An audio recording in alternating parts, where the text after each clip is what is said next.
Thanks for tuning in to another installment of our expert series. I'm your host, Josh Malm, Digital Content Manager for the CDA Institute. In today's episode, we'll be speaking with Stephen Nagy, Senior Associate Professor at the International Christian University in Tokyo and CGAI Fellow. Nagy discusses what Canada can do to distinguish its Indo-Pacific policy from America's, as well as what its strategic pillars should be. He also discusses takeaways from the recent Quad Summit and gets into the policy reactions from U.S. allies and partners in the Indo-Pacific region in response to Russia's invasion of Ukraine. Stephen, nice to meet you, and thanks for joining us today. For my first question, I'm wondering if you can get into how a Canadian Indo-Pacific strategy could distinguish itself from an American one. What do you think should form the basis of our foreign policy approach in the region? Within that, what do you think are some of the most important strategic pillars our own Indo-Pacific strategy should rest upon that best promotes Canadian interests and values? First, Canada needs to clearly articulate what is its strategic vision for the Indo-Pacific. And here that's probably related to its core national interests. So what is Canada's core national interests? Probably a stable economy that provides growth and stability for the average Canadian. That's really important. So how does he do that? Of course, the United States is the biggest market. We need to consolidate that market. But the Indo-Pacific region represents economic opportunity. It represents a home of instability. So we see the hard security challenges associated with China's reemergence as the center of gravity within the region. We also have North Korea with weapons of proliferation of weapons of mass destruction. These are really critical things that we need to worry about as Canadians, because if, let's say, there is friction across the Taiwan Straits, or in the East China Sea with Japan over the Senkaku Islands, or in the South China Sea, this will affect Canadian trade interests, our exports to the region, which include, agricultural products, natural resources, etc. So it will affect the Canadian bottom line. So hard security interests are really serious. And then lastly, I think non-traditional security issues.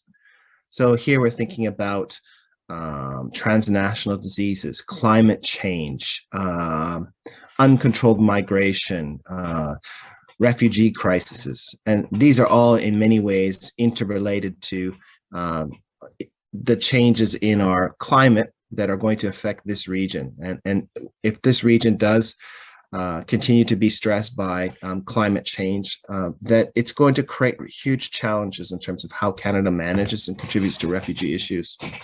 So if this is the case, if we're thinking about the economic interests, and we're thinking about hard security interests, we're thinking about non-traditional security interests, and lastly, thinking about a region that actually has poor institutions, or institutions that are not so rules-based, then what Canadian interests are maintaining our economic interests, being part of the rules-making process within the region. That means institution building.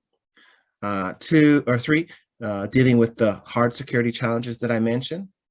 4, mitigation. So thinking about how we can invest in the region so that we can deal with the non-security challenges that will emerge. And of course, COVID-19 is the best example of that, right? It's really fundamentally changed the world and changed Canadian lives. So if this is the case, then what is the way we move forward, and how do we distinguish ourselves from the United States? Here, I think probably a 6-pillar Indo-Pacific strategy or framework, it might be the way to move forward. And here I'm thinking about inclusive development. 2, trade and economic resilience. 3, climate change. 4, maritime security. 5, energy and critical mineral security. And lastly, a pillar that focuses on Middlepower diplomacy. And I use those 6 to distinguish ourselves from the United States for a couple reasons. The inclusive development, I think, reflects Canada's more approach to understanding development, that we don't just focus on to get the best development, we have to be as inclusive as possible. And that means including women, it means including young people, it means including old people. And in the case of Canada, we have a very progressive view on what inclusion means. And this, I think, is a fundamentally distinguishing factor from the United States. The 6th pillar that I mentioned, Middlepower diplomacy, I think Canada should work and continue to build Middlepower coalitions on an issue by issue area. And we've done this successfully in the past. 2 years ago, we worked together with many other countries to produce a diplomatic agreement about and against arbitrary detention. We also used our Canadian Middlepower good offices to bring countries together to discuss the denuclearization process in North Korea. So I think this is another core area that would distinguish ourselves from the United States, in that in some cases we may be actually pushing back against the United States or lobbying the United States to change its behavior. So those two are really important. The energy and critical mineral critical mineral security. Here, Canada has great energy resources and critical minerals that can be a source of stability for the region. And this is important when we think about, our phones, our computers, our cars. They all have critical minerals in them. Sometimes we use the word rare earth materials. Canada can be a stable source of rare earth materials for our critical partners in the region, like Japan, like South Korea, like Taiwan, that are producing the products and that go into Canadian everyday lives. And I think that's important. I mentioned maritime security as well, and that means contributing to what we call sea lines of communication security. So that's the critical arteries that go through the South China Sea, Taiwan Straits, and East China Sea. And just to put it into economic terms, I think last year, probably about $5.5 trillion of trade went through these sea lines of communication. So that's probably 4 times the national GDP of Canada. So it's an incredible amount of trade, right? And in Canadian terms, about $25 billion of Canadian trade went through the region. So it's a lot. So Canada can work with like-minded countries to bolster and buttress the sea lines of communication, either through joint management or enforce international law. And I think this is a really critical area. I mentioned climate change. Again, I think that climate change is a global problem. We need to work with like-minded countries, and we need to work with unlike-minded countries like China, like North Korea, like Myanmar, to find solutions. So this is not a zero-sum approach. And I also mentioned trade and economic resilience as a pillar. And here, this means investing in multilateral trade agreements like the Comprehensive Progressive Trans-Pacific Partnership, advocating for the expansion of its membership. So at this stage, we have the UK under consideration. South Korea will probably move forward, Taiwan and China, and other candidates. So this is really important. And agreements like the Comprehensive Trans-Pacific Partnership focus on intellectual property rights, environmental law, labor law, limiting the role of state-owned enterprises so that market forces are the primary mechanisms of how trade moves forward. And part of that is economic resilience. So building resilience into supply chains and trade so that we're less susceptible to economic coercion or weaponization of supply chains and monopolization of things like critical minerals. So again, for me, the pillars should be or could be inclusive development, trade and economic resilience, climate change, maritime security, energy and critical mineral security, and lastly, Middlepower diplomacy. What do you think were the major issues going into the recent Quad Summit? What were the biggest or most important takeaways afterwards? And do you think India's insistence on focusing on non-traditional security issues poses any challenges to the security dialogue? Following on that, you mentioned that Canada should seek to join different pacts within the region. Should we think about joining the Quad? Why or why not? So the recent Quad Summit in Tokyo, I think was really significant because it represents a continuation of face-to-face meetings between these leaders. And it's becoming institutionalized in the sense that the leaders come together, they chart out an agenda that they would like to focus on. Second, we are seeing the Quadrilateral Security Dialogue still have a security pillar, but the security pillar in the maritime environment has become, I think, less the central aspect of the Quad, and we see the Quad moving on what we call the provision of public goods to the region. And this started really in the COVID-19 pandemic, where the Quad members came together via a virtual summit back in March 2021, and they agreed to, or 2021, to producing vaccines in India and distributing them to emerging countries. And from that point onward, we saw more discussions about infrastructure and connectivity, working groups on technology to try and share technology, but also build resilience into technology supply chains. And this has continued through the summit. So I think this is a really important aspect of thinking about how the Quad is evolving.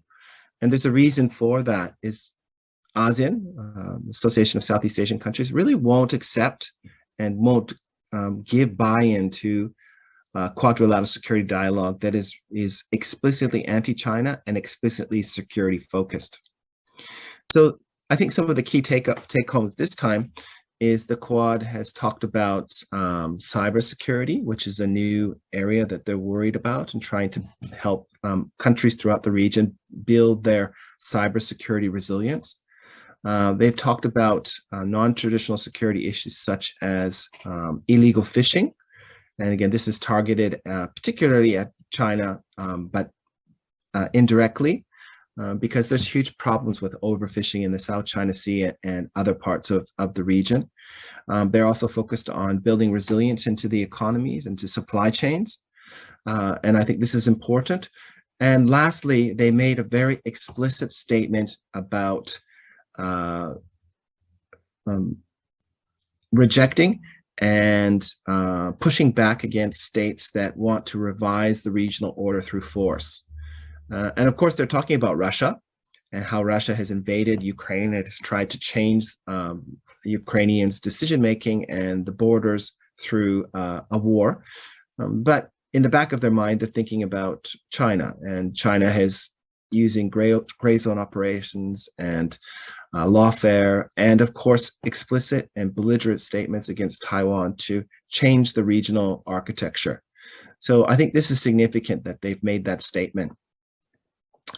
Going forward, I think there's going to be a continuation of Taiwan as part of the Quad agenda, supply chains as part of the Quad agenda, enhancing infrastructure and digital connectivity. And I assume there's going to be more discussions about linking the recent Indo-Pacific economic framework, which focuses on standard setting in the region, and how the Quad can help that. So Quad means four. So I don't see a quint emerging or whatever the next reiteration is, but I do see what we call functional plug-in cooperation with the Quad.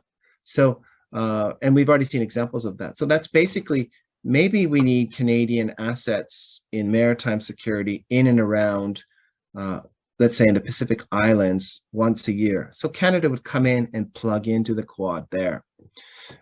Maybe South Korea would plug in a different area, or maybe France would plug in a different area. So I see Canada plugging into the Quad on a case-by-case basis as needed. And this is for several reasons. One, the Quad is 4 countries. The new, I think, the emerging trend is mini-lateral relationships that are more problem-solving oriented and that they can make quick decisions because it's a small group of countries. And if we have 5, 6, 10 countries, it's much harder to get consensus of what we should do. Second, we have a reality. Canada has lots of capabilities, but our capacity is relatively low. So what that means in plain English is, let's say we have 5 warships. Well, we have to put 1 warship in the Atlantic, maybe 2 in the Arctic, maybe 2 in the Indo-Pacific. So we have limited resources, but we have great capabilities. And we've worked on intelligence cooperation in NATO. We have some really good colleagues and Canadians that work on cybersecurity. So I think that we can, send those individuals and they can contribute their significant capabilities as a force multiplier within the Quad. And I think that's kind of the direction that we're going to move in going forward. That's important, but I also, and lastly, think it's really important in terms of political leadership. So where does our leadership see Canada within the region? And ultimately, it's a political decision. Does our leadership say, yes, we want to be in the region, we want to be part of the rules-making process, we want to contribute to the security, we want to help like-minded countries within the region, or do we want to sit back and let other countries do that? And my concern is, if we're not part of the process, well, that means we're not at the table shaping rules. And there's a very good expression here. If you're not at the table, you're on the menu. And I don't want Canadians to be on the menu. I want Canadians to make the menu. And the menu, hopefully, is a transparent rules-based process within the region that supports core Canadian interests. And that's transparency, rule of law, good governance in the domestic Canadian context, democracy. And I think we don't need to promote democracy abroad, but I do think that we need to focus on good governance and, again, inclusive development, rule of law, and transparency. And I think overall, these overlap with Canadian interests and values, and they're practical ways to engage in the region that is most inclusive. If we try to promote democracy through the Quad or an Indo-Pacific Canadian strategy, well, we're excluding most of the region. What have been some of the policy reactions from U.S. allies and partners in the Indo-Pacific region in response to Putin's invasion of Ukraine? How do countries throughout the region perceive the likelihood of a similar conflict in Asia? And to what extent are nations in the region postured to deter or respond to such a conflict? So I think that there's a couple levels here. The first level is, I think that they've appreciated the US leadership in marshaling the EU, Japan, Australia, South Korea, in terms of not so much a military solution to the Ukraine crisis, but first thinking about what kinds of economic and financial tools that we use to change Russia's behavior. So the sanctions against Russia are, I think there's only 34 countries doing it, but they are likely arguably the most significant economies, except for India and Russia. Or India and China. We can come back to that. So that's been really, really important.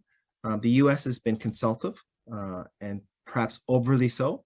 They provided a lot of intelligence prior to the invasion, which seems to be very, very accurate. They've been consultative in terms of how they want to pursue the, strangulation of Russia to push back against Putin's invasion.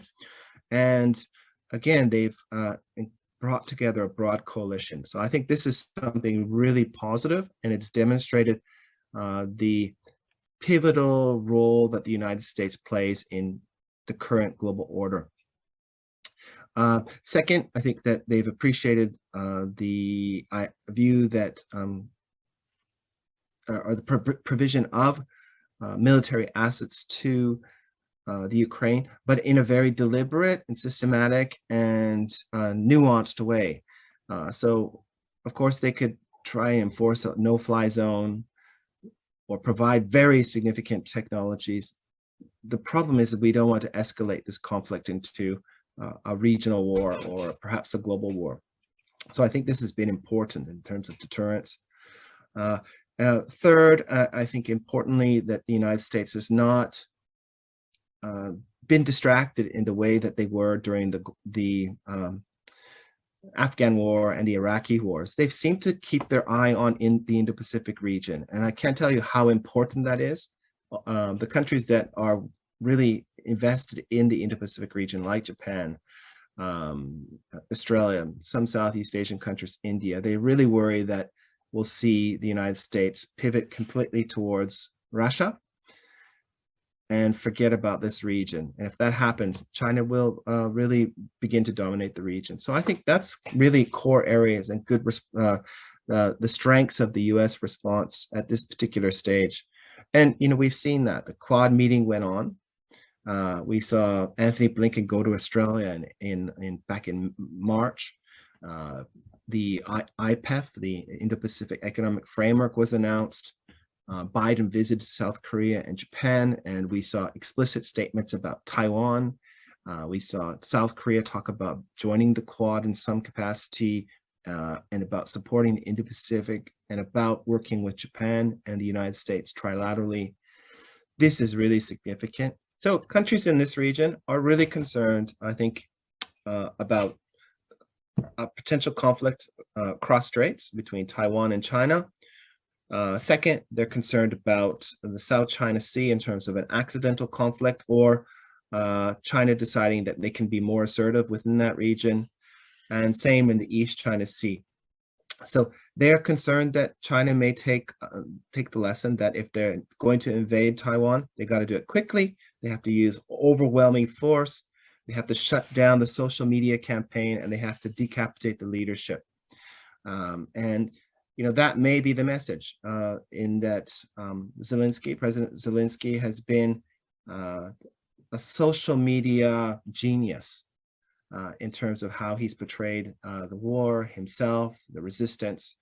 And he's been a courageous leader, but social media has really been his superpower. And I think that the leaders here are thinking about how they can shape the narrative, and so are the Chinese. How can they stop the narrative from emerging so there's not a consensus, or we don't see a similar marshaling of countries against China in the way that the United States has been able to do this against Russia. Another take-home lesson is enhanced deterrence, enhanced deterrence, enhanced deterrence. If the Ukrainians didn't fight back, if they didn't have the deterrence tools, I think there might be a Russian flag in Kiev today.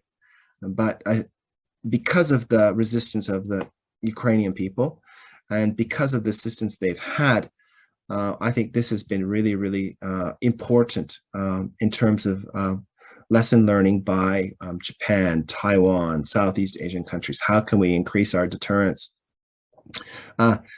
Third, they've said we need to be part of bilateral, trilateral, and multilateral relationships, and we need to embed ourselves in as many of these relationships as possible. So if something happens to us, that other countries will come to our aid. And I think this is something we're going to see over the coming months, is a lot of countries in this region are going to be very proactive about joining various combinations of minilateral relationships and multilateral relationships.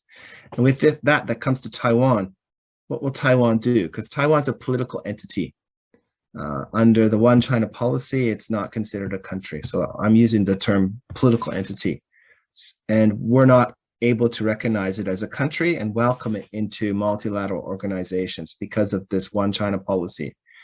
However, my assumption over the coming months is that we're going to find creative ways to embed Taiwan in multilateral organizations, either as an associate or adjunct member, so that it gets some of the protection that Ukraine didn't have. Another formula that I think that there's growing concern about, and we used to focus only on the Taiwan contingency, but I guess the real concern, or another concern from this region, is what happens if there's two contingencies at the same time. And what that means is some kind of incident on the Korean Peninsula at the same time as the Taiwan Peninsula. And in this sense, how do we distribute the burden of pushing back against these two aggressive powers that would be in the region?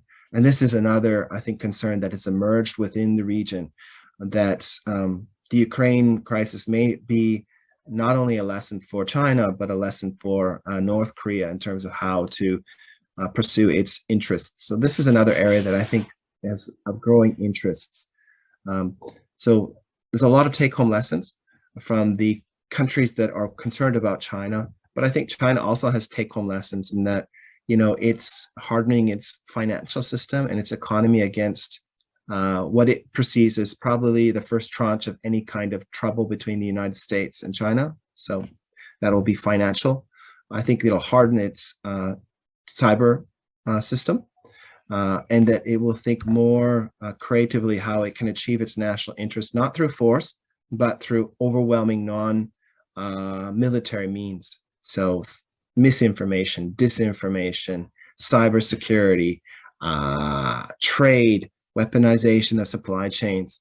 So these non-kinetic forms of pressure to pull Taiwan into its orbit and to reunify according to how the current government in Beijing understands Chinese history and Chinese identity. In terms of the Indo-Pacific itself and the Indo-Pacific strategy that I think Canada needs, there will always be another excuse for not having a strategy. So the current, I think the current excuse is that all our diplomatic bandwidth is being used on Ukraine. But this doesn't explain the past 5 years of not having an Indo-Pacific strategy. I think that policymakers get it. We have a great diplomatic community. Our Defense Department and our defense leaders are great. But this is ultimately a political decision.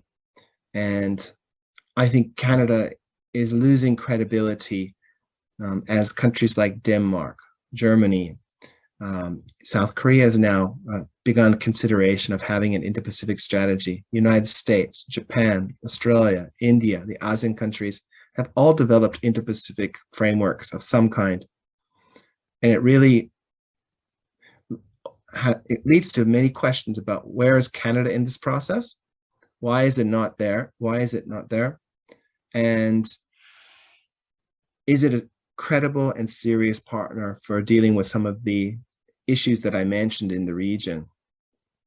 And this is perhaps a take home for our political leadership rather than our diplomats and bureaucrats, because I think they really understand the challenge, is that without a more proactive and forward-leaning approach to the Indo-Pacific, really we're putting Canadian national interests at stake. And I think this is something that I hope our Canadian leadership will listen to.